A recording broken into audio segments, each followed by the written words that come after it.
territory. Right. He has to continue to focus on himself, continue to believe in himself, believe in his skills. But my hat off to Ryan Garcia, tough competitor.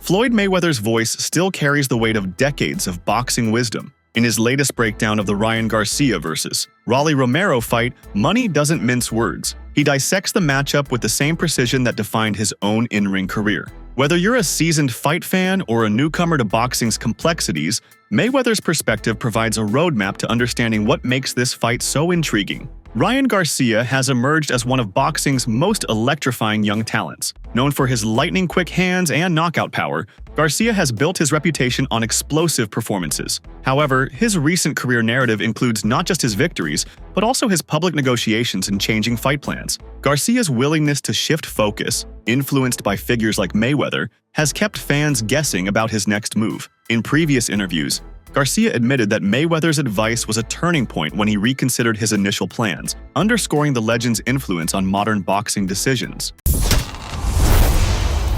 What's going on, champ? What's cracking, Ryan? You guys bringing in the new year, what, 2024? You guys looking fly. What's cracking? Thank you. Love you, Andrew. Look at these fits. These fits are insane. Champ, some people were criticizing Ryan's defense in his last fight versus Duarte. They were talking about the shoulder roll. You know, you're the master defensive boxer of all time. What do you think of his defense? Just my personal opinion, I thought that he took his time, he was patient, more focused. Whoever didn't like his performance, I mean, I feel like it was a well-rounded performance. He did what he had to do, went out there, executed the game plan. I'm pretty sure they had a good game plan. He didn't rush, and when it was time to strike, that's what he did. Right. In the shoulder roll, only thing he can do is get better. It wasn't bad. At least I didn't think it was bad when I watched the fight. On the other side, Romero, while not as globally recognized as Garcia, brings his own set of challenges. Known for his gritty determination and a style that can be both unpredictable and relentless, Romero presents a unique problem for Garcia. His recent performances and career highlights, showcased in various fight analyses, indicate a fighter who can absorb pressure and counter with calculated aggression. Mayweather's analysis isn't just about who has the bigger punch. It's a masterclass in strategy. Mayweather stressed that defense is the foundation of winning. He pointed out that Garcia, for all his offensive flair, must tighten up his defense. Using his signature shoulder roll and slick footwork, Mayweather believes Garcia can neutralize Romero's aggressive counterpunching. The breakdown highlighted how a disciplined defensive approach can frustrate an opponent's rhythm, forcing them to take risks that could ultimately backfire. Mayweather noted that staying light on the feet and maintaining optimal distance is crucial. Garcia must avoid getting trapped in the pocket where Romero's counters become more dangerous. The former champion recommended that Garcia utilizes a sharp jab to disrupt Romero's timing. By peppering Romero with quick combinations, Garcia can create openings for his powerful right hand. The territory. Right. He has to continue to focus on himself, continue to believe in himself, believe in his skills, and You like his performance, though? he's young. He's still growing. Right. He's still learning. Now, There's no different from in the past. You'll see, Ryan. I mean, in the past, I've said certain things. Not really. You know, young fighters would take it. Beyond the physical, Mayweather's insights delved into the mental aspects of the fight. He emphasized that boxing is as much a mental contest as it is a physical one. In boxing, the fighter who keeps their cool under pressure has the upper hand, Mayweather explained in one of his interviews. Garcia must harness his confidence while staying aware of any psychological ploys from Romero. Mayweather's own career is a testament to the importance of mental fortitude. He believes that if Garcia can remain adaptable, absorbing advice and adjusting his strategy mid-fight, he can outmaneuver a fighter like Romero, who thrives on unpredictability. One of the more interesting aspects of Mayweather's commentary was his take on adaptability. In previous discussions, Garcia revealed that he was initially set to face a different opponent, but was swayed by Mayweather's perspective to consider Romero instead. This change, he admits, wasn't made lightly. Mayweather's advice to fight for the belt first speaks to a broader strategy of building credibility and momentum. For Garcia, switching focus to Romero means he must be prepared for an opponent with a contrasting style, one that demands both offensive brilliance and a hardened defensive game. The influence of Mayweather is evident not just in strategy but in career decision-making. Garcia's willingness to pivot shows his respect for Mayweather's legacy and an understanding that sometimes the unconventional choice is the best path forward. Garcia's hand speed and knockout power are among his biggest weapons. His ability to land rapid-fire combinations can overwhelm an opponent if given the chance. His dynamic offense has earned him accolades, but Mayweather warns that relying solely on aggression without solid defense could be his undoing against a counterpuncher like Romero. Romero is known for his ability to press the action and capitalize on openings. His style forces opponents into a reactive mode, a situation Mayweather believes Garcia must be ready to disrupt. In previous bouts, Romero has demonstrated an uncanny ability to bounce back from setbacks. His fight IQ is reflected in how he adjusts mid-round, a quality that Mayweather respects and warns could catch Garcia off guard.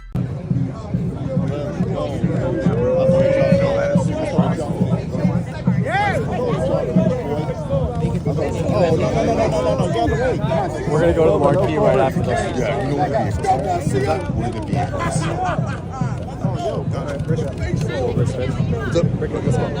All right, let's go, guys. Let's go.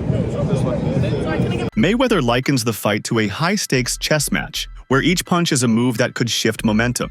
Garcia must mix up his approach, combining power with precision, aggression with restraint to outsmart Romero. Mayweather's breakdown suggests that a measured, tactical fight plan could be the difference between victory and defeat. Mayweather's insights extend beyond just the fight itself. His analysis serves as a blueprint for young fighters navigating the complexities of high-level boxing. Garcia's decision-making process, influenced by Mayweather's counsel, illustrates a broader trend in modern boxing where experience and strategic thinking often outweigh sheer talent. Mayweather's comments position Garcia's fight against Romero as a potential career-defining moment. It's not just about the win. It's about establishing a legacy among the sport's elite. A strong performance in this fight could open doors to future bouts against top-tier opponents. Mayweather hints that this matchup might serve as a stepping stone to even bigger fights, a sentiment echoed by many in the boxing community. Mayweather's breakdown is as much a lesson in mindset as it is in technique. He stresses that the champion's mentality is built on discipline, adaptability, and an unwavering focus on fundamentals. For Garcia, adopting this mindset is crucial, not only to dismantle Romero's game plan, but also to cement his place among boxing's next generation of stars. Now, It's no different from in the past. You'll see, right? I mean, in the past, I've said certain things. Not really. You know, young fighters will take it the wrong way when you say certain things sometimes. right. Even like a while back when it's called divide and conquer. When I talked about Me being like YouTube, I said, listen, I don't cry about shit. I'm saying if that was his hustle, if he got a lot of followers from wherever he got them from, that's his hustle. Floyd Mayweather's breakdown of the Ryan Garcia versus Rolly Romero fight offers more than just technical advice. It's a window into the intricate interplay of strategy, psychology, and legacy in boxing. His commentary shows the importance of balance between offense and defense, aggression and restraint, innovation and tradition. For fans and fighters alike, Mayweather's insights remind us that boxing is a sport where every decision, every punch, and every tactic counts. As the fight draws near, all eyes will be on Garcia and Romero, not just to see who wins the bout, but to witness the unfolding of a high-stakes battle shaped by years of experience and the indomitable spirit of a true champion. Meanwhile, promoter Oscar De La Hoya envisions a triumphant return for Ryan Garcia, forecasting a knockout victory in his highly anticipated comeback bout. After a year-long hiatus, Garcia is set to headline a 12-round welterweight showdown against the formidable Rolando "Rolly" Romero on May 2nd at Times Square, New York City. De La Hoya believes Ryan Garcia is essential to the sport, injecting fresh energy with his tune-up bout against former WBA light welterweight champion Rolando "Rolly" Romero. The fight serves as a stepping stone for a potential rematch with Devin Haney. Romero's role? Shake off Garcia's ring rust, provided Ryan doesn't detonate his signature left hook too soon. Oscar is skeptical about the Garcia-Haney rematch, convinced it won't materialize. He believes Haney has a glass jaw and expects Jose Ramirez to knock him out when they clash in the co-feature bout on the Garcia vs. Raleigh card on May 2nd. The 1992 Olympic gold medalist and former 6th Division world champion De La Hoya has witnessed enough wars in the ring to recognize a fragile chin when he sees one. In his eyes, Haney is the perfect case study, a fighter whose jaw couldn't withstand the heat. After watching him get dismantled by King Rai on April 20th last year at the Barclays Center in Brooklyn, De La Hoya is convinced. Since then, Haney has been a ghost, nowhere to be found. And what about Bill? Strange how both vanished into thin air after that night. You have Ryan Garcia going up against Raleigh, who is a one-punch phenom. He can knock you out with either hand, but Raleigh knows how to promote himself. He knows how to get himself into the big fights. Even though he gets knocked out, he knows how to get himself these big fights, said promoter Oscar De La Hoya to Golden Boy, talking about the Ryan Garcia versus Rolando Rolly Romero clash on May 2nd at Times Square in New York City. He added, "I feel strongly that Ryan will get the knockout. I'm excited about Ryan Garcia coming back. I think he's great for the sport. Boxing needs Ryan Garcia. Without him, the sport is like, except for my clapback Thursdays." There's no doubt that Raleigh is in for a knockout against Garcia. The real question is whether Romero can last long enough to give King Rai some much-needed rounds. After a 13-month layoff, Garcia needs the work to shake off the rust and sharpen his skills for his next opponent. De La Hoya, I think Ramirez will go out and knock out the glass jaw of Devin Haney. That's exactly how it's going to happen. Ramirez is a guy who stays in the gym, he stays ready, he's focused, and is no nonsense. So, he's going to come after Devin Haney. This is his opportunity. Speaking as a fighter, Devin Haney, after being knocked out by Ryan Garcia, that chin is not going to be the same. That confidence, that heart, is not going to be the same. When Ryan Garcia and Rolando Rolly Romero square off in their main event bout on May 2nd in Times Square, New York City, trainer Abel Sanchez thinks Garcia will be too large, strong, and forceful. The former WBA light welterweight champion Rolly lacks Garcia's technical talents, which Sanchez claims will be evident on the night. Garcia is 24-1, 20 KOs. He believes Rolly hasn't made any real progress since his last 5 fights, and that stagnation could cost him dearly against King Rai in their 12-round welterweight showdown on Turki Alalshik's card. Rolly has relied heavily on his size and strength to dominate opponents, both of whom outclassed him with superior firepower. Romero's biggest advantage heading into this fight is his past sparring success against Ryan. An old clip resurfaced on social media showing Rolly relentlessly pressuring Garcia, walking through his offense, and imposing his will in the ring. If he brings that same aggression on May 2nd, Garcia could be in for a long night and possibly a losing one. Ryan is the bigger, stronger, faster, bigger puncher, said Abel Sanchez to Fight Hub TV about Ryan Garcia's May 2nd headliner against Rolando Rolly Romero at Times Square in New York City. Ryan looks huge compared to Rolly, and I think that the size and the power is going to be the difference, he added. Abel said, Rolly hasn't developed from 4 or 5 fights ago. He's still the same guy. I don't know who he's working with now, Ismael Salas. He's a stubborn young man. How much Salas can influence him? Ryan is more skilled and he has the power. He can crack. Rolly doesn't come close to cracking like Ryan, and Ryan has the size. I think it'll be 6 or 7 rounds for him. Meanwhile, Teofimo Lopez warns that Ryan Garcia must be cautious of Rolando Rolly Romero's knockout power when they clash. Having first-hand experience with Rolly, Lopez understands the kind of damage his punches can inflict. Garcia sees the 29-year-old Rolly as the perfect tune-up to shake off the rust from his year-long hiatus. Beyond just sharpening his skills, Rolly's name recognition adds extra hype, making the matchup an easier sell to fans. If Ryan falls short against him, it'll throw a wrench in Turki Alalshik's plans for an October showdown with Devin Haney. A rematch could still be on the table, but the circumstances would be far from ideal. I think it's a great matchup and a great storyline for Rolly as well. I think they're going to fight at 147. When was the last time Rolando fought? Was it against Pitbull? Rolly last fought on September 14, 2024 against Manuel James, said Teofimo Lopez to Little Giant Boxing about the Ryan Garcia versus Rolando Rolly Romero fight on May 2nd in New York. Teofimo added, I got Ryan. I just think from that fight with Pitbull, and since then, he hasn't been fighting for that long of a period and being stopped the way he was. I think he might be changing trainers, or he might still be with Salas, but even then, I think it's going to be a great matchup. I think Ryan has got to be careful with Raleigh's punching power because Raleigh still has power and definitely could do something with Ryan with those shots. Teofimo may have exaggerated Raleigh's activity level, but he's spot on with his prediction for the fight's outcome. Time and again, Raleigh has proven he's not built for the upper or even mid-tier competition. Ryan wins that fight with Rolly, and would you want the win? Actually, congratulations to Rolando Romero. He's going to change his family's life with this money and with this fight. So good to both of those guys. I think it's a great matchup. I believe that Floyd knows what he's doing in sense of navigating all of us at the same time. Because, you know, Floyd likes to be in the face of everything. And that's nothing disrespectful. I think that is just honest truth. And Ryan Garcia needs to take care of his career much better. You can't do it if you got a guy that you're facing that's going to do the money belt and then they do a 65-35 cut. You know what I'm saying? And this guy has the pay-per-view buys. Devin Haney don't. Just going off the ways of everything, the guy has his career. He wants to do it that way. Go get a unification bout. Go fight this guy and then make the unification for Devin Haney and them later on.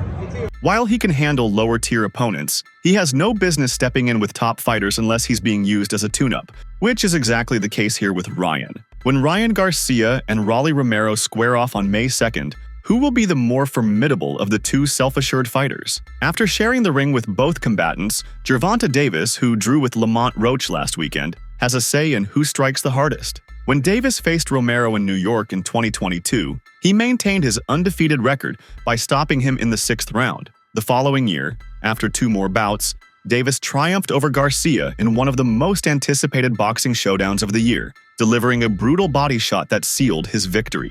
Garcia and Romero are set to collide in a massive showdown later this year at New York's iconic Times Square. A victory for Garcia could set the stage for a highly anticipated rematch with Devin Haney, who will also be featured on the same blockbuster event. Garcia enters the fight against Romero as the clear favorite, yet when Davis was asked to name the hardest hitter between the two, he didn't hesitate with his response. "I ain't gonna lie, Raleigh hit hard. People been sleeping on Raleigh," said Davis when speaking to Fight Hype. He added, "He ain't got no chin on him, so Raleigh be getting caught, but Raleigh can hit, bro, like he can hit. He's the only person that I've felt like when he swung, it felt like bricks were in his gloves." When questioned about a rather well-known sparring session the two had years prior, Romero dismissed the question, stating that the actual fight in May will reveal the outcome. He said, "If I was clout chasing, he didn't have clout at that moment. He didn't have anything, but it's just sparring. We're going to see the real fight in the ring on May 2nd. We're going to make it a big fight, one of the biggest fights in U.S. history."